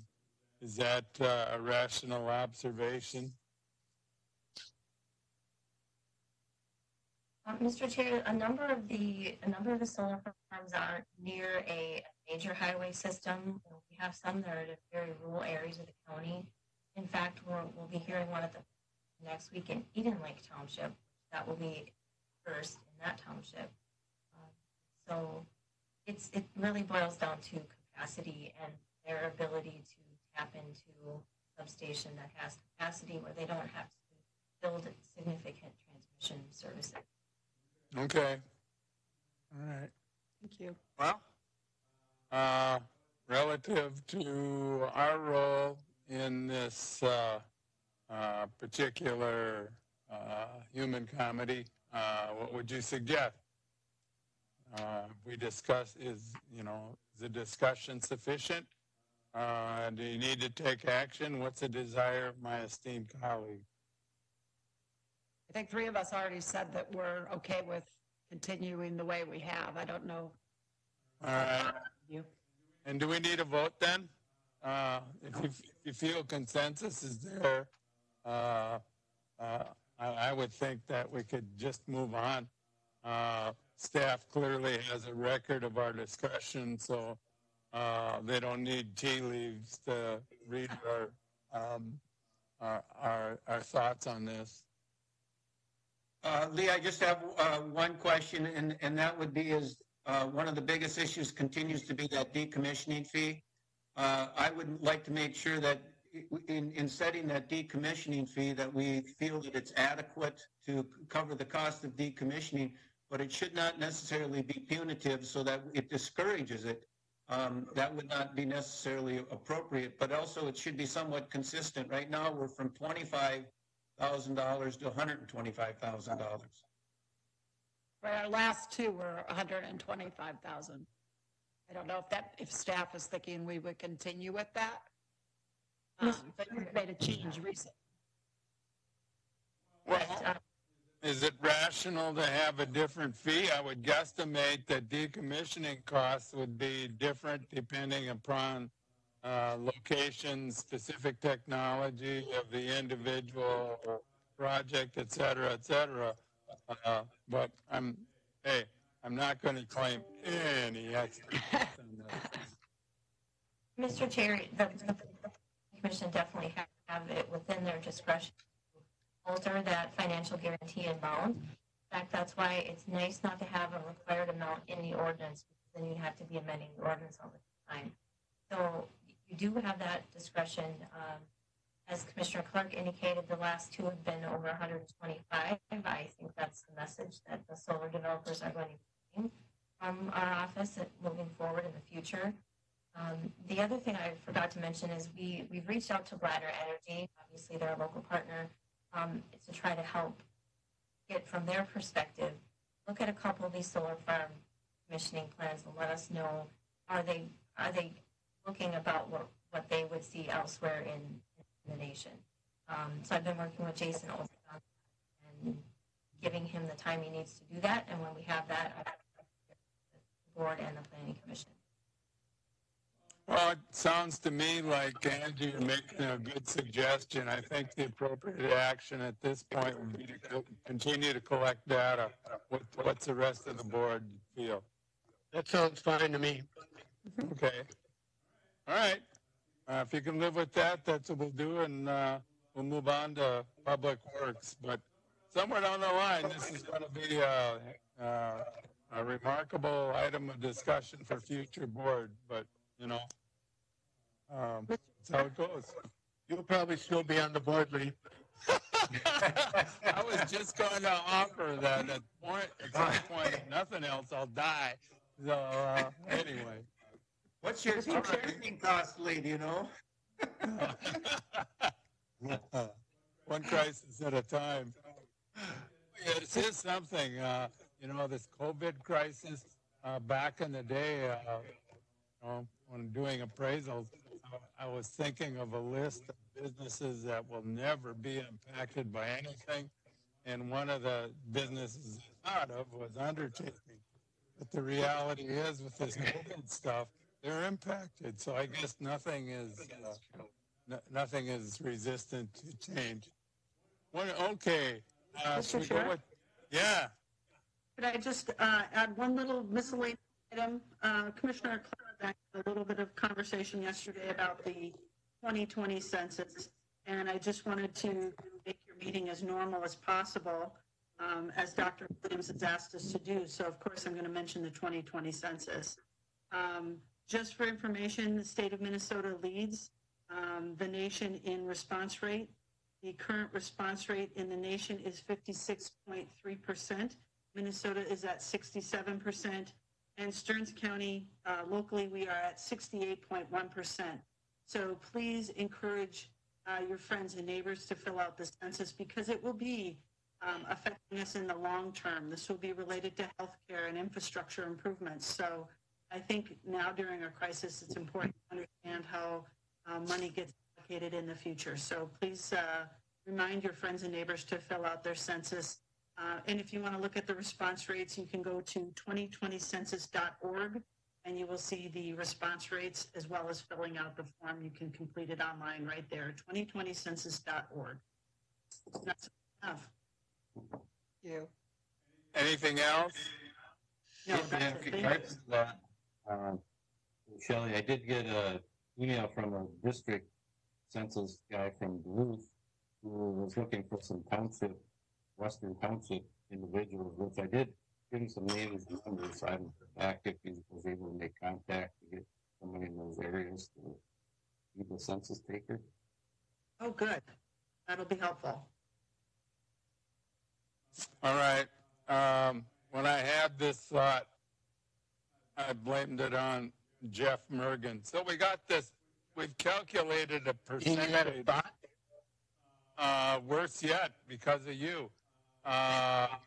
When I get this this number, this percentage of response, well, to calculate a percentage of anything, you need a numerator and a denominator. And the reason that you take a census is to find out how many people are out there. And if we don't know how many people are out there, how can we calculate a percentage of response? So, it's all your fault. Very good, Lee. See, yeah, well, I used to sleep through math class, but you sure have taken care of that. So, well, I wasn't going to even bring that up. Oh, well, anyway, let's see what's on Jody's mind. Jody Tyke, Highway Public Works. Sorry, I had to be unmuted. I had to wait for permission to enter the meeting. Good morning, Commissioners. Hi there. Really brief update on construction that's been going on for weeks. And also to talk a little bit about completing our construction program. As you may remember, we were supposed to have a public meeting tonight. Obviously, that's been canceled, as has our road tour for May 15th. So what we are going to do by early next week, I'll be sending out draft updated road programs to the board and administration, but we'll also make it available on our website for the general public to comment on. We'll give them a couple of weeks to send in their comments, and then we'll finalize that road program before the budget is submitted in June. One thing to keep in mind, there is a projection for a serious decrease in pretty much all of our revenues. They're talking about 10% in our state aid revenues. Obviously, our local option sales tax will be down. So you may see a modified program that does not include a whole lot of additional projects. In fact, it just may have years added on to the end of it, just because we want to program conservatively. So as a side note then, County Road 158 in Cold Spring has been going on for a few weeks. They are focusing primarily right now on the underground pipe work, storm sewer, sanitary sewer, water main. They are starting some of the grading work west of 14th Avenue, if you're familiar with County Road 158. Our resurfacing contract began yesterday. We're starting northeast Freeport and going to be doing that general area first. If you drive to the service center, you'll be interested to know the intersection of County Road 138 and 28th Avenue is now closed. Right now they're focusing on removals, but they're going to start doing storm sewer work, and that roundabout should be open by early to mid-July. We've got a couple of pre-construction conferences coming up as well. The City of St. Martin will have County Road 12 reconstructed through there, and that's expected to start late May at this point. So I don't know if there are any other questions that the board has for me, but I did just want to give you a quick update. Any questions for Jody? Jody, the reconstruct on the consent agenda on County Road 1 in Sartell, when do you anticipate that to be coming through? The project is right now planned for 2022. It was originally planned for 2019. It's been delayed a few times to coordinate some items with Sartell. Of course, 2022 being the plan right now, we're certainly going to have to watch revenues on both the city side and the county side. The city will have a significant cost in that project as well. But it's a complex design, and so we wanted to get started on it early enough. Okay. Yeah, I know it was on the plan earlier. I just wondered how far out it was. Okay. Any other questions for Jody? If not, we'll move on to. Okay, somebody have a question? Comment? Brilliant insight? All right. I shouldn't have asked for brilliant insight. Auditor Treasurer. I emailed you some of the property tax calculations where we are to date, and I think Janet has those tables that she may put up on the screen. But as of yesterday, we have 29, almost 30% of the property taxes for the first half collected. Compared to last year, we were just over 42%. That sounds like we're down a bunch, but if you would have asked me on Friday we were tracking about dead even with last year. At this time of the year, as the large escrows and other large payments come in, this number can fluctuate a lot. So at this point, it's really hard to tell if we're going to see delays come May 15th. It really just, it's a little bit too early. We're going to get about 60% of our collections in the next 10 days. So the second chart talks about the collections year to date, which is 36 million as of yesterday, and then also the 4 property types that we exempted. So if we assume we would collect all of those because they get no penalty relief, we would be at 67% collections. So that's kind of the worst case scenario, but we know we're going to do better than that. And then the bottom table goes through those different parcels that we exempted and what's remaining on those, which is about $46 million of their $59 million. So there's still a lot of big payers and escrows to come in yet, and we'll see how the next 10 days go. I will do an update at the next board meeting. One of the steps we are looking to do is add some more settlement dates. Currently, we would be doing the last settlement in the beginning of July, but with the penalty forgiveness to the middle of July, we certainly will do one at the end of July, and we may add one also at the end of June to get the various jurisdictions their money in a timely manner. So, any questions on that? Any questions for Randy? I think we want to just make sure that people understand that taxes are still due May 15th. If they can pay on time, they certainly are encouraged to. If they are struggling financially, they do have till July 15th. Certainly our local municipal governments are relying on tax revenues to operate. So if you're able to pay by May 15th, you're certainly encouraged to do that. And then I do have a couple license center things if you'd like to hear those also. Yeah, keep going. Okay. So there's been a question about driver's license.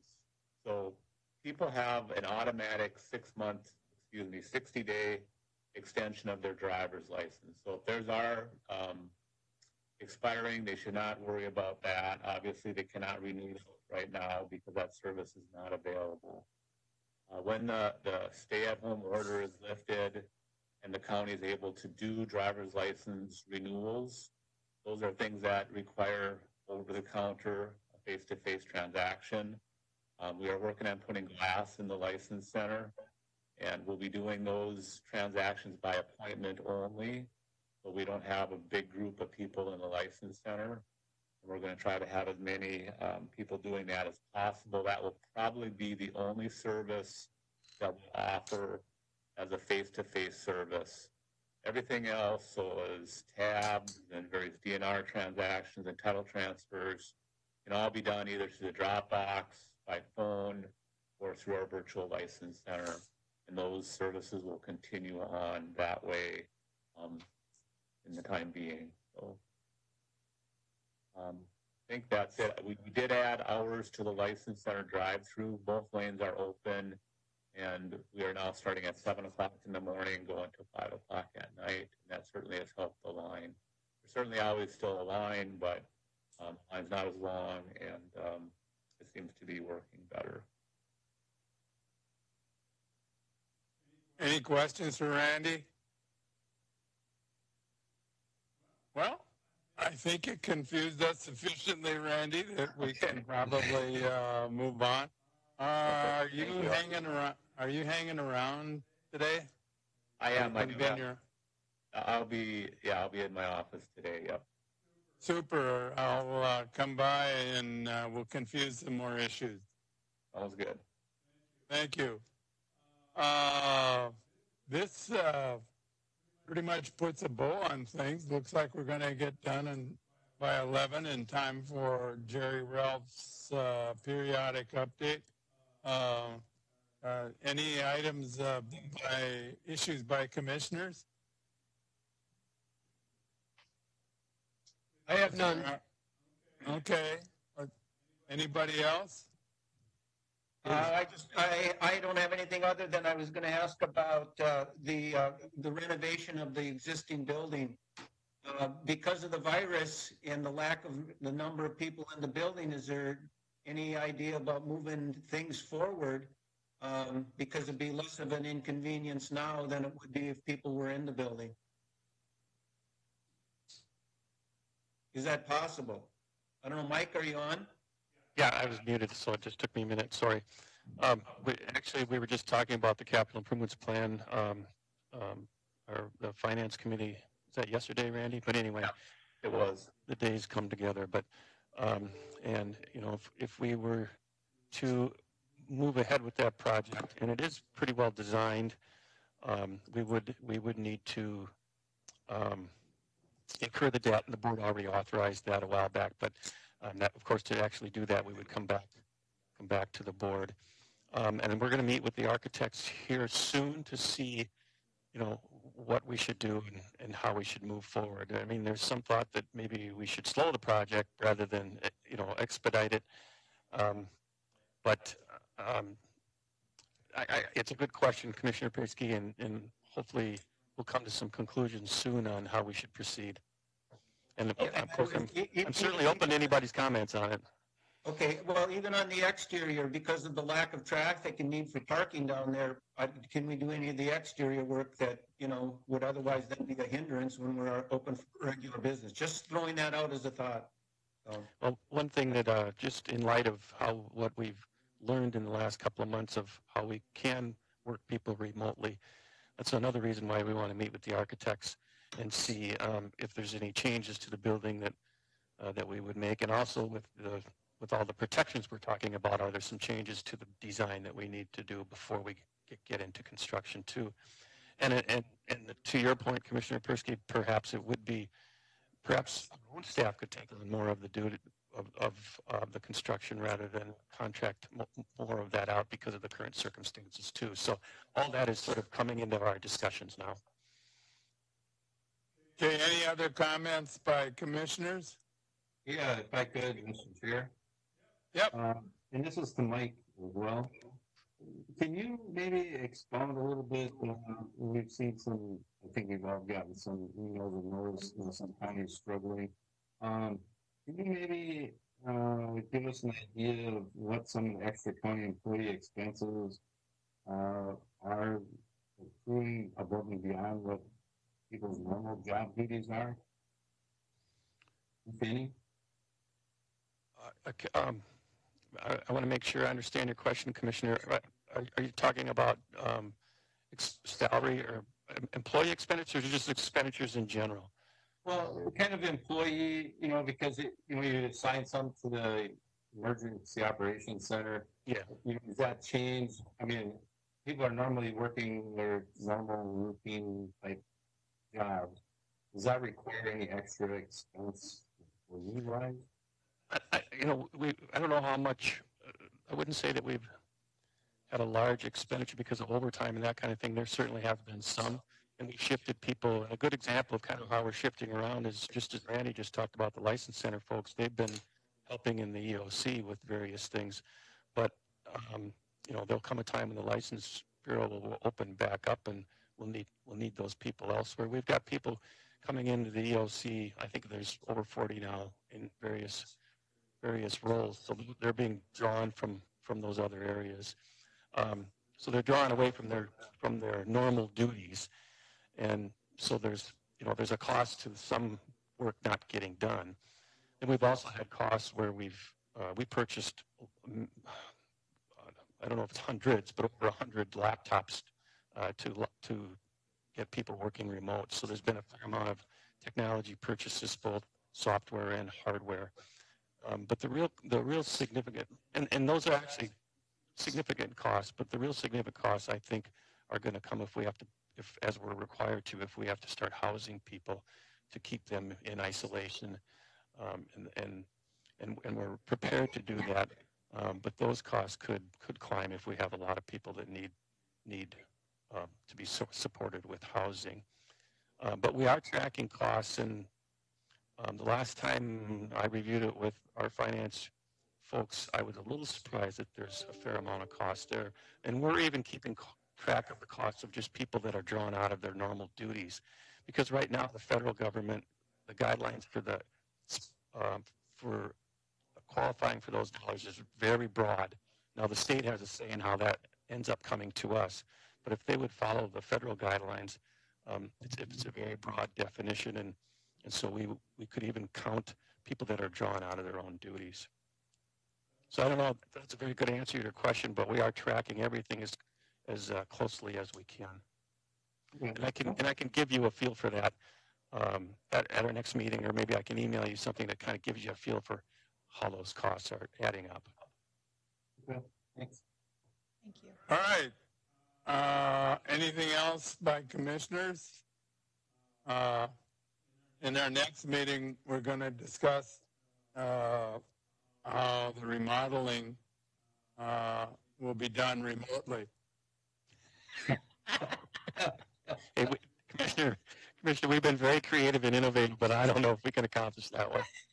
God, I thought that was such a great idea. Jeez. God, dang it. Well, and then I just want to assure the public that the fact that Mike Williams is wearing his headpiece for sound on his left ear, and I'm wearing my headpiece with the sound on the right ear, is no indication whatsoever of our political affiliations beyond our role here. So I think we're done with this exercise in principle colliding with practicality. If there's nothing else, this meeting is adjourned. Thank you. Thank you, folks. This went well.